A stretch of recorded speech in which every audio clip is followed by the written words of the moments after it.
దుర్గాదేవి స్వరూపం సూర్య ధ్యానం మరియు మాహేశ్వరీ పూజన విధి. మహాదేవ నవమి మున్నగు తిథులలో ఓం హ్రీం దుర్గే రక్షిణి అనే మంత్రంతో పూజించాలి.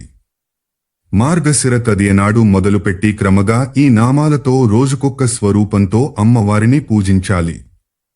ఆ నామరూపాలేవనగా గౌరీ, కాళీ, ఉమా, దుర్గా, భద్ర, కాంతి, సరస్వతి, మంగళ, విజయ, లక్ష్మి, శివ, నారాయణి శక్తులు. ఈ నామ రూప శక్తులు గల దేవిని పూజించువానికి ఇష్టవస్తు ప్రియజన వియోగముండదు. దుర్గాదేవికి 18 హస్తాలుంటాయి. వాటిలో ఖేటక, ఘంట, దర్పణ, ధను, ధ్వజ, దమరు, పరసు, పాస, శక్తి, ముద్గర, శూల, కపాల, బాణ, అంకుశ, వజ్ర, చక్ర, శలాకలుండగా ఒకే చేయి తర్జని ముద్రలో ఉంటుంది. అష్టాదశ భుజేన దేవి స్వరూపాన్ని స్మరించిన వారికి అప్లైశ్వర్యాలు అబ్బుతాయి. మహిషాసుర మర్దిని అయిన ఈ దేవి సింహంపై ఉంటుంది. శివదేవ సూర్యార్చన విధిలో సూర్య భగవానుని తేజః స్వరూపాన్ని, రక్తవర్ణ కాంతి రూపాన్ని, శ్వేతపద్మంపై స్థితుని, ఏకచక్ర రథంపై ఆసీనుని, ద్విభుజయుక్తుని, కమలధరుని ధ్యానించాలి. అనుబంధం మెనసేడులో చూడండి.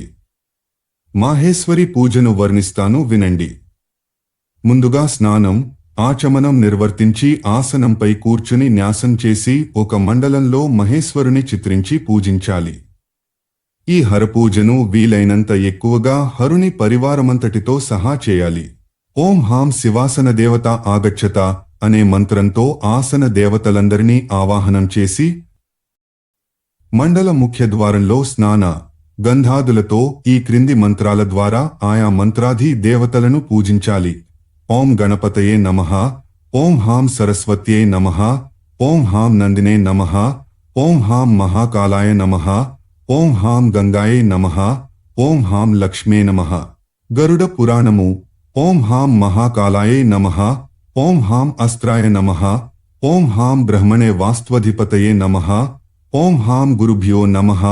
ఆధార శక్తి నుండి అనైశ్వర్య శక్తి దాకా గల అన్ని మంత్రాలను కూర్మ, పృథ్వీ తప్ప పంచతత్వ పూజలోలాగే చదివి తరువాత ఓం హాం ఊర్ధ్వచ్చందాయ నమః, ఓం హాం అధశ్చందాయ నమః, ఓం హాం పద్మాయ నమః, ఓం హాం కర్ణికాయే నమః, ఓం హాం వామాయే నమః, ఓం హాం జ్యేష్ఠాయే నమః, ఓం హాం రౌద్ధ్య నమః, ఓం హాం కాళ్యే నమః, ఓం హాం కలవికరణ్యే నమః, ఓం హాం బలప్రమతినే నమః, ఓం హాం సర్వభూతదమన్యే నమః, ఓం హాం మనోన్మన్యే నమః, ఓం హాం మండలత్రితయాయ నమః, ఓం హాం హౌం హం శివమూర్తయే నమః, ఓం హాం విద్యాధిపతయే నమః, ఓం హాం హీం హౌం శివాయ నమః, ఓం హాం హృదయాయ నమః, ఓం హీం శిరసే నమః, ఓం హూం శిఖాయే నమః, ఓం హైం కవచాయ నమః, ఓం హౌం నేత్రత్రయాయ నమః, ఓం హం అస్త్రాయ నమః, ఓం హాం సద్యోజాతాయ నమః. సద్యోజాత భగవానునికి 8 కడలుంటాయి. వాటిని పూర్వాది దిశలో క్రమంగా గంధాదులతో ఈ క్రింది మంత్రాలతో పూజించాలి. ఓం హాం సిద్ధ్యే నమః, ఓం హాం బుద్ధ్యై నమః, ఓం హాం విద్యుతాయే నమః, ఓం హాం లక్ష్మ్యే నమః, ఓం హాం బోధాయే నమః, ఓం హాం కాళ్యే నమః, ఓం హాం స్వధాయ నమః, ఓం హాం ప్రభాయే నమః. ఫాలలోచన. వామదేవునికి 13 కడలుంటాయి. వాటిని కూడా గంధ పుష్పాదు లతో ఓం హాం వామదేవాయ నమః అనే మంత్రంతో వామదేవుని అన్ని ఉపచారాలతో అర్చించిన తరువాత ఈ క్రింది మంత్రాలతో పూజించాలి. కడల మంత్రాలివి. ఓం హాం రజసే నమః, ఓం హాం రక్షాయే నమః, ఓం హాం రత్యే నమః, ఓం హాం కన్యాయే నమః, ఓం హాం కామాయే నమః, ఓం హాం జనన్యే నమః, ఓం హాం క్రియాయే నమః, ఓం హాం వృద్ధ్యే నమః, ఓం హాం కార్యాయే నమః, ఓం హాం రాత్రియే నమః, ఓం హాం బ్రాహ్మణ్యే నమః, ఓం హాం మోహినే నమః, ఓం హాం శరాయే నమః. హే మహేశ్వరాదులారా, తత్పురుష దైవతానికి 4 కడలుంటాయి.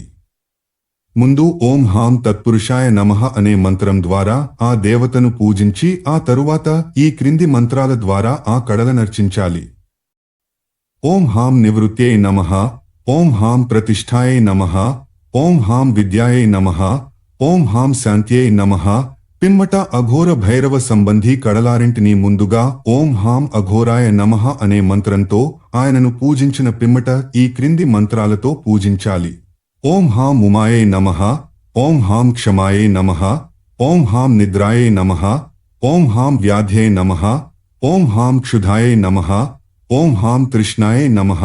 మహేశ ఈశానదేవునికి కూడా 5 కడలుంటాయి. ముందుగా ఆ స్వామిని ఓం ఈశానాయ నమః అనే మంత్రంతో పూజించిన అనంతరం ఆ కడలను ఈ క్రింది మంత్రాలతో పూజించాలి. ఓం హాం సమిత్యై నమః, ఓం హాం అంగదాయై నమః, ఓం హాం కృష్ణాయై నమః, ఓం హాం మరీచై నమః, ఓం హాం జ్వాలాయై నమః. శంకర. ఆ తరువాత ఓం హాం శివపరివారేభ్యో నమః అంటూ పరమశివుని పరివారాన్ని, ఆ తరువాత ఈ క్రింది మంత్రాలతో దిక్పాలకులను అనంతుని, బ్రహ్మని, చండేశ్వరుని ఆవాహన చేసి స్థాపన, సన్నిధాన, సంనిరోధ, సకలీకరణాలను గావించాలి. ఓం హాం ఇంద్రాయ సురాధిపతయే నమః, ఓం హాం అగ్నయే తేజోధిపతయే నమః, ఓం హాం యమాయ ప్రేతాధిపతయే నమః, ఓం హాం నిరుతయే రక్షోధిపతయే నమః, ఓం హాం వరుణాయ జలాధిపతయే నమః, ఓం హాం వాయవే ప్రాణాధిపతయే నమః, ఓం హాం సోమాయ నేత్రాధిపతయే నమః, ఓం హాం ఈశానాయ సర్వవిద్యాధిపతయే నమః, ఓం హాం అనంతాయ నాగాధిపతయే నమః, ఓం హాం బ్రహ్మణే సర్వలోకాధిపతయే నమః, ఓం హాం ధూళి చండేశ్వరాయ నమః. అనంతరము తత్వన్యాస, ముద్రా ప్రదర్శన, ధ్యానాలను నిర్వర్తించి పాద్య, ఆసన, అర్ఘ్య, పుష్ప, అభ్యంగ, ఉద్వర్తన, స్నాన, సుగంధానులేపన, వస్త్ర అలంకార, భోగ, అంగన్యాస, ధూప, దీప, నైవేద్యార్పణ, తాంబూల నివేదనల ద్వారాను నృత్య, వాద్య, గీతాలతోనూ మహేశ్వరుని సంతుష్టపరచాలి. దేవదేవుని రూపాన్ని మనసులో ధ్యానిస్తూ జపం చేయాలి. పూజను, జపాన్ని ఆయనకే సమర్పించి వేయాలి. ఈ ప్రకారంగానే వివిధ కామనల సిద్ధికై విశ్వావసు అను గంధర్వుని కాళరాత్రి దేవిని కూడా ఉపాసిస్తారు.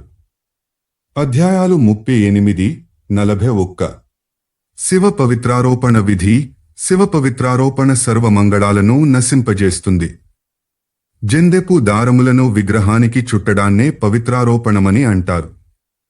ఈ పూజను ఆషాఢ, శ్రావణ, మాఘ లేదా భాద్రపద మాసంలో చేస్తారు. సత్యయుగంలో స్వర్ణంతో, త్రేతాయుగంలో వెండితో, ద్వాపరయుగంలో తామ్రంతో ఈ దారాలను తయారు చేసేవారు. కలియుగంలో పత్తిని కన్య చేత దారాలుగా పేనించి ఈ పూజకు వాడాలి. 3 పోగులను తయారుచేసి మరలవాటిని బలంగా చుట్టి 3 పోగులుగా దడంగా చేయాలి. ఈ రకమైన నవగుణిత సూత్రాన్ని వామదేవ మంత్రం చదువుతూ ముడులు వేయాలి. దీనినే పవిత్రకమంటారు.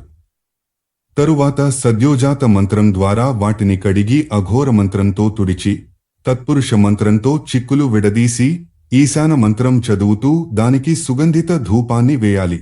ఇప్పుడివి 9 దారపు పోగులు కదా. ఈ నవతంతువులలో క్రమంగా ఓంకార, చంద్ర, అగ్ని, బ్రహ్మ, నాగ, శిఖి, ధ్వజ, సూర్య, విష్ణు, శివ ఈ దేవతలు నివాసముంటారు. ఇటువంటి పవిత్రకాలను 108, 50 లేదా 25 సంఖ్యలో ఒక పూజకు వాడాలి. పవిత్రకంలో 10 ముడులు ఉండాలి. 4 2 లేదా ఒక్కొక్క అంగుళం దూరంలో ముడివేస్తూ పోవాలి. ఈ గ్రంథులలో నివసించి తమ పేర్లను ప్రసాదించి వాటిని పవిత్రం చేసే దేవతలు ప్రకృతి, పౌరుషి, వీర, అపరాజిత, జహేయ, విజయ, రుద్ర, అజిత, మనోన్మని, సర్వముఖి దేవతలారా. గ్రంథి బంధనానంతరం ఆ పవిత్రకాలను కుంకుమతో, చందనాది సుగంధాది పదార్థాలతో రంజితం చేయాలి. దానిని మహాదేవునికి సమర్పించి సర్వోపచారాలతో పూజించి, హే దేవేశ, హే మహేశ్వర, తమరు తమ గణాలతో సహా ఇక్కడ వేంచేసి ఉండండి.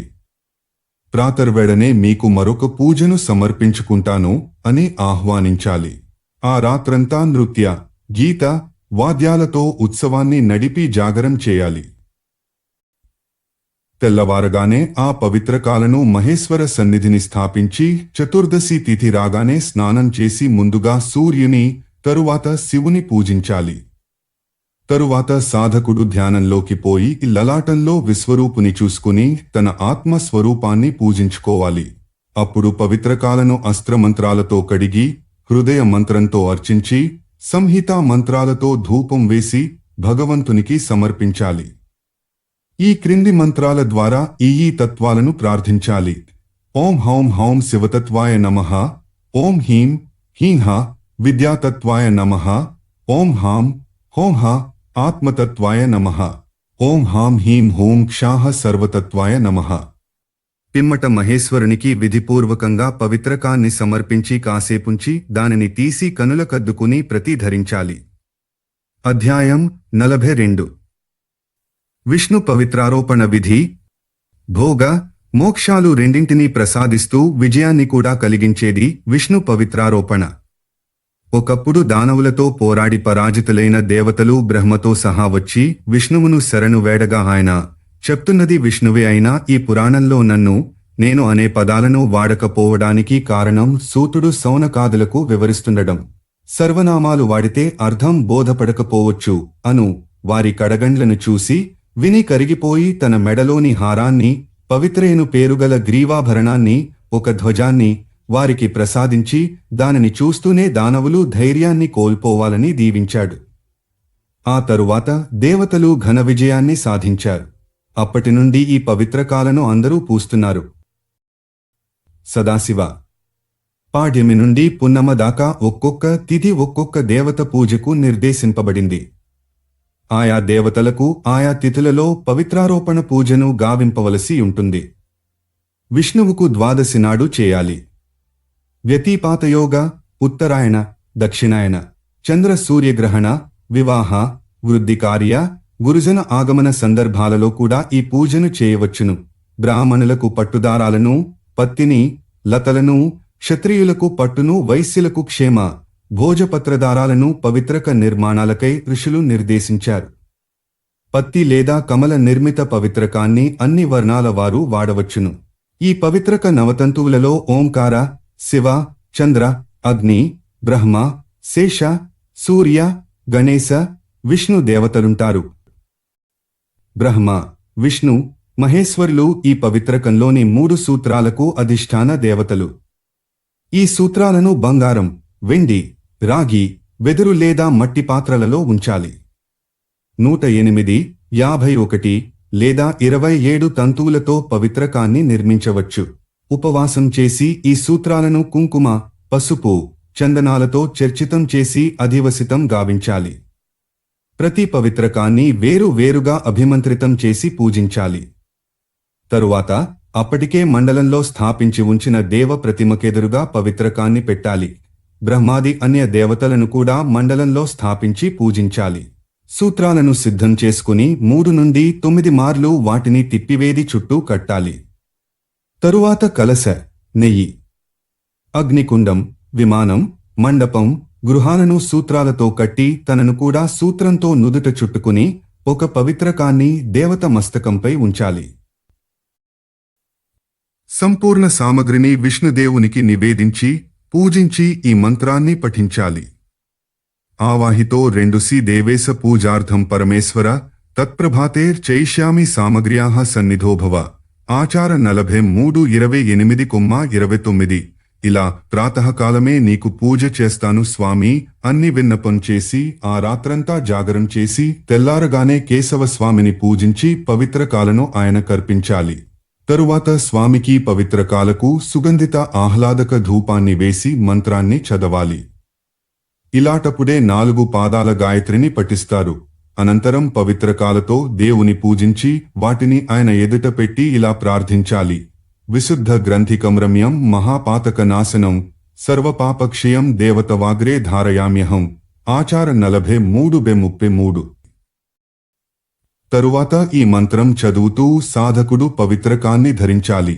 పవిత్రం వైష్ణవం తేజః సర్వపాతక నాశనం ధర్మకామార్థ సిద్ధ్యర్థం స్వకంఠే ధారయామ్యహం. ఆచార 43:34-35 త్రివర్గ సిద్ధికై తాని పవిత్రకాన్ని ధరిస్తున్నాని దేవునికి విన్నవించిన సాధకుడు ఆయనను ఇలా ప్రార్థించాలి. వనమాలా యథాదేవ కౌస్తుభం సతతం హృది తద్వత్ పవిత్రం తంతూనాం మాలాం త్వం హృదయే ధరటు. ఆచార 43:41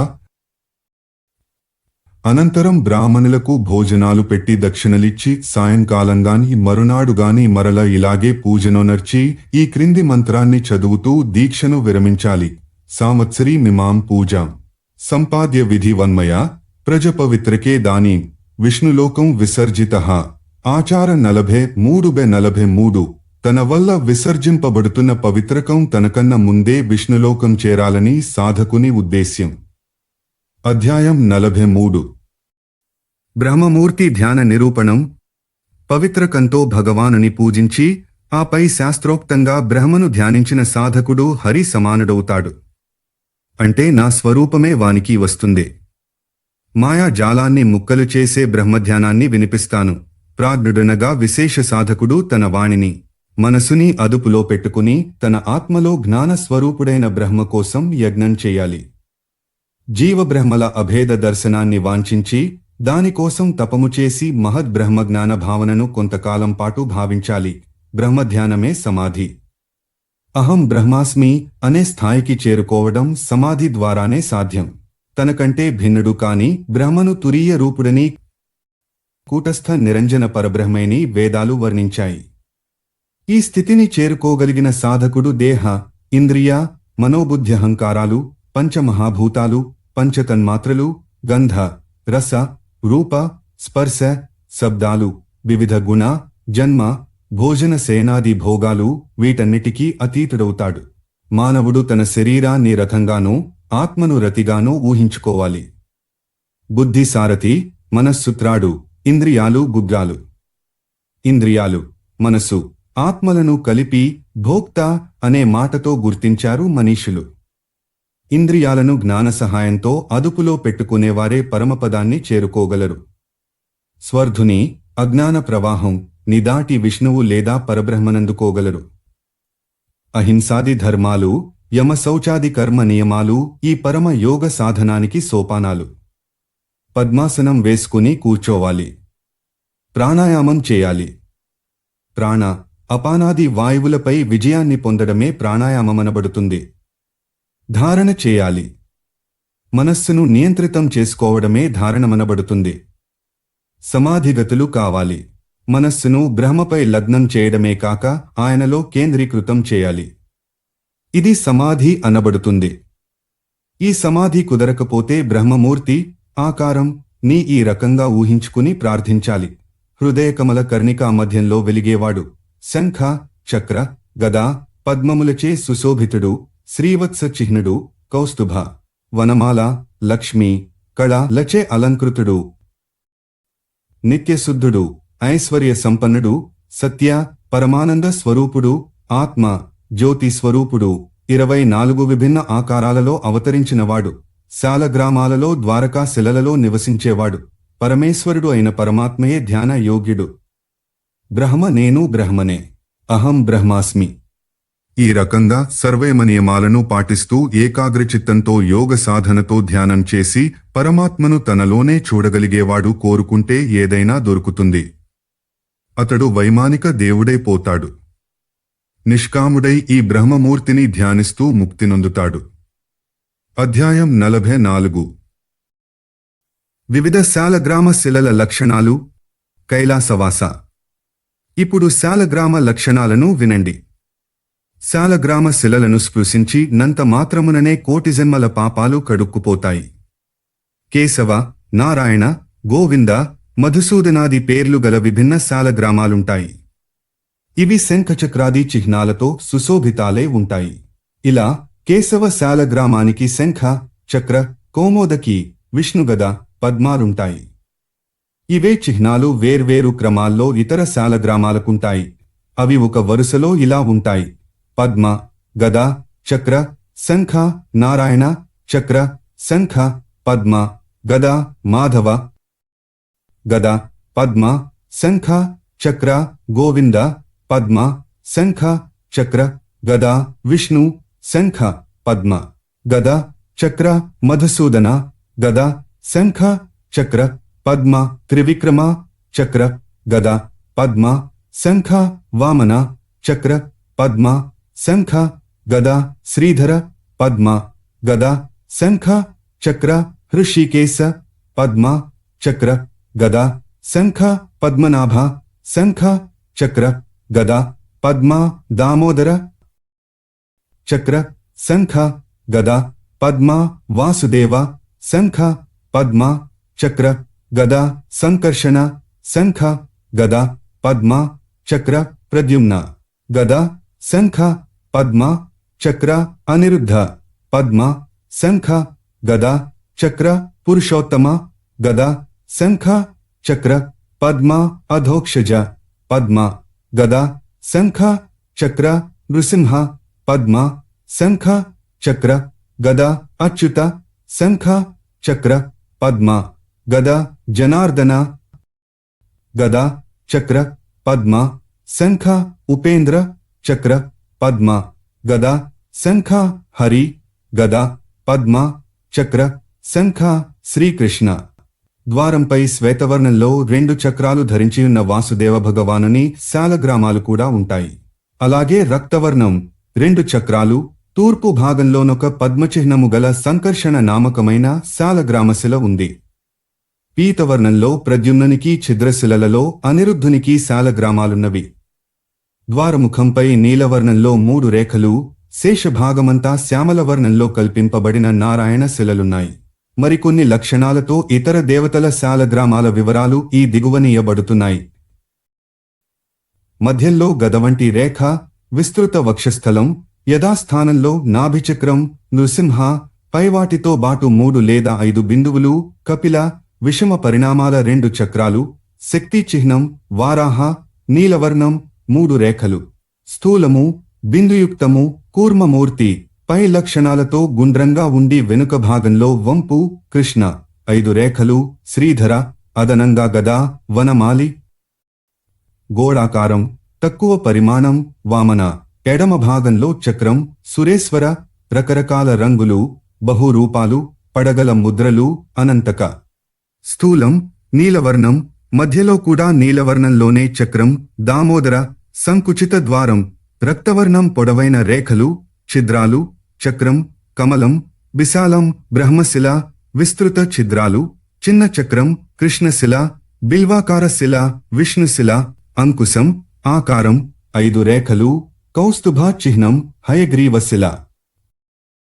చక్ర కమలాంకితం, మణుల రత్నాల కాంతి, నల్లరంగు, వైకుంఠశిల, ద్వారంపై రేఖ, విస్తృత కమల, సదృశ శిల, మత్స్యశిల, కుడివైపు రేఖ, నల్లరంగు రామచక్రాంకితం, త్రివిక్రమశిల, 1 ద్వారం, 4 చక్రాలు, వనమాల, స్వర్ణరేఖ, గోపద సుశోభితం, కదంబ పుష్పాకృతి, లక్ష్మీనారాయణశిల, చక్రాలు మాత్రమే ఉండేవి ఇవి. ఏకచక్రం, సుదర్శన శాలగ్రామం, 2 చక్రాలు, లక్ష్మీనారాయణ, 3 చక్రాలు, త్రివిక్రమ, 4 చక్రాలు, చతుర్వ్యూహ, 5 చక్రాలు, వాసుదేవ, 6 చక్రాలు, ప్రద్యుమ్న, 7 చక్రాలు, సంకర్షణ, 8 చక్రాలు, పురుషోత్తమ, 9 చక్రాలు, నవవ్యూహ, 10 చక్రాలు, దశావతార, 11 చక్రాలు, అనిరుద్ధ, 12 చక్రాలు, ద్వాదశాత్మ, 12 కన్ననెక్కువ, అనంత. అధ్యాయం 45. వాస్తు మండల పూజావిధి. గృహ నిర్మాణ ప్రారంభంలో విఘ్నమేదీ రాకుండా కాపాడుమని వాస్తు పురుషుని వేడుకుంటూ చేసే పూజ ఇది. ఈ వాస్తు పూజకై 81 అడుగుల మండపాన్ని నిర్మించి దానిలోని ఈశాన్య కోణంలో పూజను మొదలెట్టి మండపమంతటా సంపూర్ణంగా వ్యాపింపజేయాలి. ఈ మండల లేదా మండప ఈశాన్య కోణంలో వాస్తుదేవత మస్తకాన్ని నిర్మించాలి. నైరుతిలో 2 పాదాలు, మిగతా 2 మూలల్లో చేతులు ఉండాలి. ఏ నిర్మాణాన్ని చేపట్టినా ముందుగా ఈ వాస్తు దేవతను స్థాపించి పూజించాలి. తరువాత 21 మంది దేవతలను మండల బాహ్య భాగంలోనూ 13 దేవతలను అంతర్భాగములోనూ ఉంచాలి. బాహ్య దేవతలు వీరు: ఈశ, సిఖి, పర్జన్య, జయంత, కులిసాయుధ, సూర్య, సత్య, భృగు, ఆకాశ, వాయు, పూష, వితత, గ్రహక్షేత్ర, యమ, గంధర్వ, భృగురాజ, మృగ, పితృగణ, దౌవారిక, సుగ్రీవ, పుష్పదంత, గణాధిప, అసుర, శేష, పాప, రోగ, అహిముఖ, భల్లాట, సోమ, సర్ప, దితి, అదితి వీరిని పూజించిన తరువాత ఈశాన్యంలో జలాన్ని, ఆగ్నేయంలో సావిత్రిని, నైరుత్యంలో జేని, వాయవ్యంలో రుద్రదేవుని పూజించాలి. తరువాత 9 అడుగుల జాగాలో బ్రహ్మని ఆయనకు 8 వైపులా తూర్పున మొదలెట్టి అర్యమ, సవిత, వివస్వాన్, విబుధాధిప, మిత్ర, రాజేక్ష్మ, పృథ్వీధర, అపవత్స అనే దేవతలను మండలం లోపల స్థాపించి పూజించాలి. లోపలి భాగంలో పూజించవలసిన దేవతలు వీరందరినీ రేఖలను జాగ్రత్తగా గీసి వాటి బిందువులపై పూజించాలి. ఈశాన్యం నుండి నైరుత్యం దాకా సూత్రం ద్వారా గీయబడిన రేఖను వంశ అంటారు. అలాగే ఆగ్నేయం నుండి వాయవ్యానికున్న రేఖను దుర్ధర అంటారు. వంశరేఖపై ఈశాన్య కోణంలో అదితిని, దుర్ధరయోగ బిందువుపై హిమవంతుని, నైరుత్య కోణాంతిమ బిందువుపై జయంతుని పూజించాలి. తరువాత గరుడ పురాణము దుర్ధర రేఖ మొదట్లో అగ్నికోణంపై నాయిక నీ చివరల్లో కాళికాదేవిని పూజించాలి. తరువాత ఇంద్రాది దిక్పాలకులను పూజించి ఇతర దేవతలందరినీ మరల పూజించిన పిమ్మటనే భవన నిర్మాణ కార్యాన్ని ప్రారంభించాలి. భవనానికెదురు భాగంలో దేవాలయం, ఆగ్నేయంలో పాకశాల, తూర్పులో యజ్ఞ మండపం, ఈశాన్యంలో సుగంధ ద్రవ్యాలను, పూలను దాచుకునే చోటు, ఉత్తరంలో భాండాగారం, వాయవ్యంలో గోశాల, పశ్చిమం వైపు కిటికీలు, జలాశయం, నైరుత్య కోణంలో సమిధ, కుశ, ఇంధన, అస్త్ర శస్త్రాదులకు చోటు, దక్షిణం వైపు సుందరమైన శయ్య, ఆసనం, పాదుకలు, జల, అగ్ని, దీపములు, భృత్యులు, అతిథి గృహం ఉండాలి. ఇంటి మధ్యలో అంటే నడివాకిట్లో గల ఖాళీ జాగా నిత్యం నీటితో చెమ్మగా ఉండాలి. అందులో నొకన్నుయి, అరటి చెట్టు, 5 రకాలు పూల చెట్లు ఉండాలి. భవన బాహ్య భాగంలో 4 వైపులా 5 హస్తాల పెట్టగోడలను కట్టి వీలైనంత ఎక్కువ స్థలంలో ఉపవనాల మధ్య విష్ణు మందిరాన్ని నిర్మించాలి. ఈ మందిర నిర్మాణ ప్రారంభంలో 64 అడుగుల వాస్తు మండలాన్ని నిర్మింపజేసి అందులో వాస్తు దేవతను విద్యుక్తంగా పూజించాలి. అందులో మధ్య భాగంలో 4 అడుగుల మేర బ్రహ్మను, ఆయన సమీపంలో 2 అడుగుల జాగాలో ప్రత్యేకంగా అర్యమాది, ఎనమండుగురు దేవులను పూజించాలి. తరువాత కర్ణ భాగంపై కార్తికేయాదులకు పూజను గావించి 2 వైపులా పార్శ్వ బిందువులపై 2 అడుగుల దూరంలో అన్య పార్శ్వ దేవతలను అర్చించాలి. తరువాత వాస్తుమండల ఈశానాది కోణాలలో క్రమంగా చరకి, విదారి, పూతన, పాపరాక్షసి అను పేళ్లుగల దేవశక్తులను పూజించాలి. పిమ్మట వెలుపలి భాగంలో హైతుకాది దేవతలను పూజించాలి.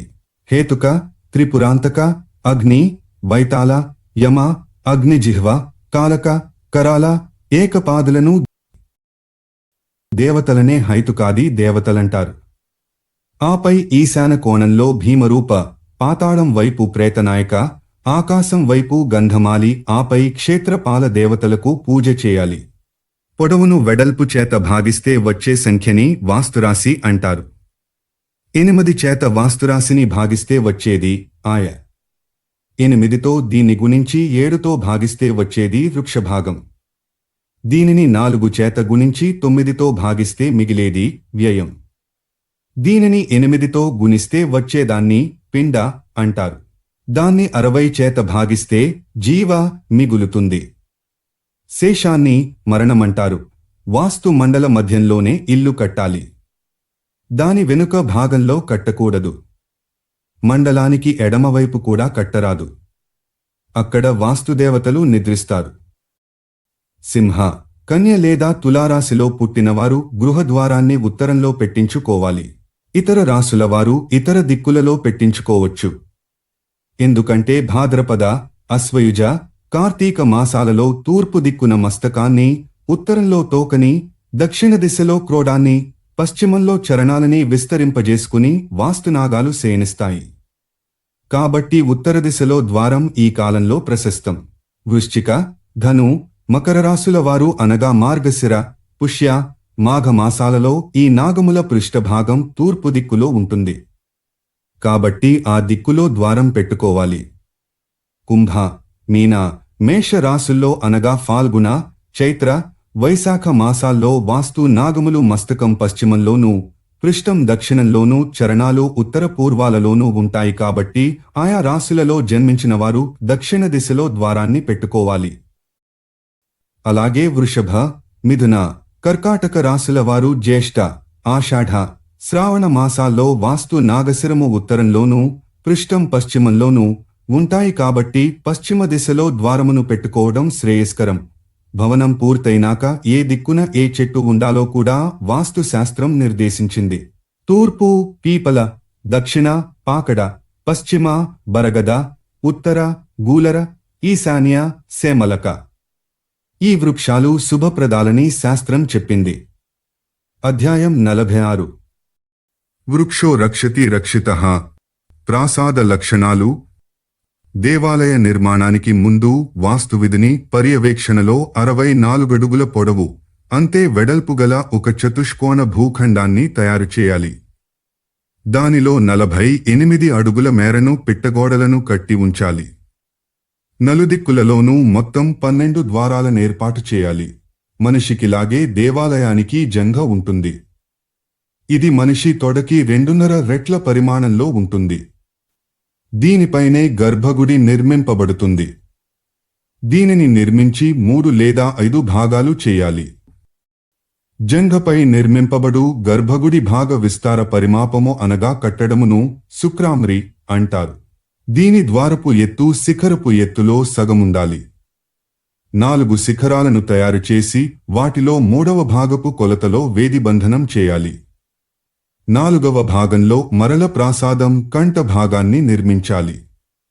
4 శిఖరాల మధ్యంలో పైకి ఉండే భాగాన్ని కంఠ భాగమంటారు. మరోలా కూడా చేయవచ్చు. భవన నిర్మాణానికి సిద్ధం చేసిన భూమి ఖండాన్ని 16 సమాన భాగాలుగా చేసి వాటిలో 4వ ముక్కలో గర్భగుడిని నిర్మించి మిగిలిన 12 భాగాలను పిట్టగోడచే ఆవృతం చేయించాలి. ఈ చతుర్థ భాగం ఎత్తును అనుసరించే మిగతా అన్ని భాగాల కొలతలు నిర్ణయింపబడతాయి. భిత్తి గోడ కి శిఖరం 2 ఎత్తు. ప్రదక్షిణ భాగం విస్తృతి శిఖరం ఎత్తులో చతుర్థాంశం. దేవప్రాసాదానికి 4 దిక్కులలోనూ బయటికి పోవడానికి ద్వారాలుండాలి. ద్వారం గర్భగుడి గోడలో 5వ వంతు కొలతలతో నుండాలి. గర్భగుడిలో ప్రతి అంశము యొక్క కొలతలు వాస్తు శాస్త్రాన్ని అనుసరించే ఉండాలి. ఎక్కడా ఏమాత్రమూ తేడా ఉండరాదు. ఇక లింగ నిర్మాణ పరిమాణం. లింగపు కొలతలను బట్టే దాని పీఠం కొలతలుండాలి. పీఠ భాగానికి 2 పరిమాణంలో దానికి నలువైపులా గర్భభాగం ఉండాలి. పీఠ గర్భాన్ని అనుసరించి దాని గోడ, ఆ గోడ విస్తీర్ణంలో అర్ధభాగం కొలతలో లింగపీఠము యొక్క జంఘ భాగము కట్టబడాలి.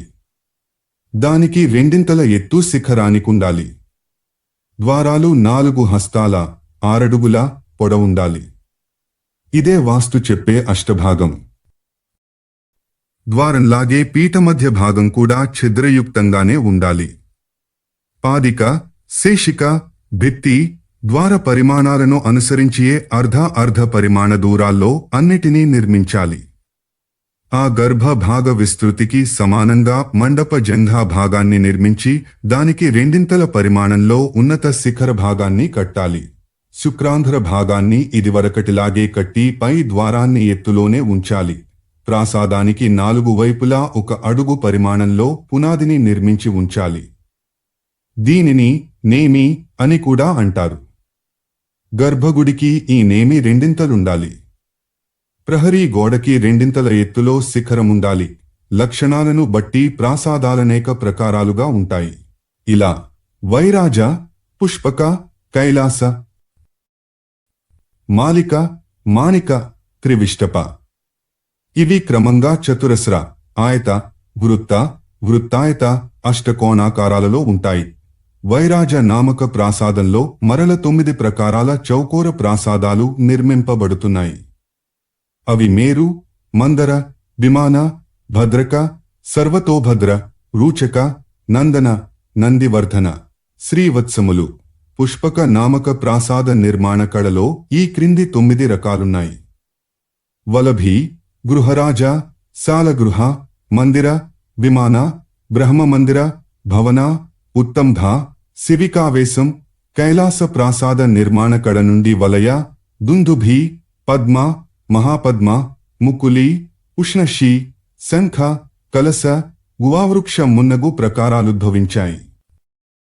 అలాగే గజ, వృషభ, హంస, గరుడ, సింహ, సమ్ముఖ, భూముఖ, భూధర, శ్రీజయ, పృథివీధర ఇవి మాలికా నామక వృత్తాయత ప్రాసాద కళా ప్రాదుర్భూతములు.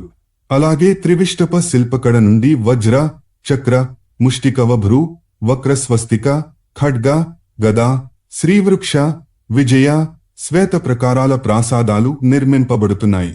ఇవే కాక త్రికోణ, పద్మాకార, అర్ధచంద్రాకార, చతుష్కోణ, షోడశకోణీయ ప్రకారాల ప్రాసాదాలను ఒక నిర్దిష్ట ఫలం కోసం క్రమంగా రాజ్య, ఐశ్వర్య, ఆయువర్ధన, పుత్ర, లాభ, స్త్రీ ప్రాప్తిల కోసం ప్రత్యేక మండపాలతో నిర్మిస్తారు. ముఖ్యద్వార స్థానంలోనే ధ్వజాదులను గర్భగృహాన్ని నిర్మించాలి. సూత్రంతో జాగ్రత్తగా కొలిచి సరిసంఖ్యల గుణింతాలలో మండపాన్ని నిర్మించి అందులో 4వ వంతు కొలతలతో నొక భద్రగృహాన్ని నిర్మించాలి. భద్రగృహంలో కిటికీలుండవు. ప్రాసాదంలో ఏర్పాటు చేసే లతా మండపానికి భూమిని విషమంగానూ అనేక రంగులతోనూ చేయాలి. పరిమాణపు లెక్కలు అవసరం లేదు. విషమరేఖలతో అలంకరించాలి.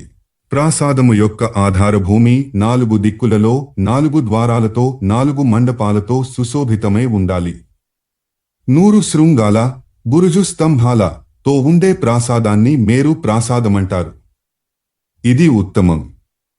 ఇందులో ప్రతి మండపానికి 3 భద్రగృహాలుండాలి.